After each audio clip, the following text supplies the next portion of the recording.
দেখুন, আপনারা একটু ভালো করে দেখুন, ভালো করে দেখতে হবে আপনাদেরকে।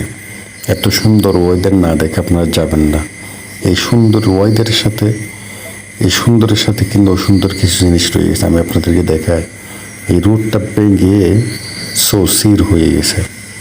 ভাঙার একটা লিমিট থাকে, কোন দিক দিয়ে শুরু হয়েছে কোন দিক দিয়ে শেষ হবে সেটাও বুঝতেছে না। কিন্তু এখান দিয়ে দৈনিক অনেক মানুষ যাতায়াতের একটা রুট। এখানে দৈনিক প্রতিদিন মিনিমাম না গেলেও 500টা গাড়ি যায়, যাতায়াত করে। তাহলে 500 গাড়ির মধ্যে যাত্রীবাহী গাড়ি আছে, আপনার মালবাহী গাড়ি আছে। এইগুলোর মধ্যে মিনিমাম কয়েক হাজার মানুষের চলাচলের রাস্তা বলা যায়। তাহলে এমন একটা রাস্তার মধ্যে যদি এমন অবস্থা হয়ে যায়, তাহলে আপনারা এইগুলা দেখার আসলে কেউ নাই। আমি জানি না এগুলা কার দায়িত্বের মধ্যে পড়ে। আপনারা যদি এই ভিডিওটা বেশি করে শেয়ার করবেন, কারণ যাদের দায়িত্বে আছে তারা, তাদের নজরে যেন আসে।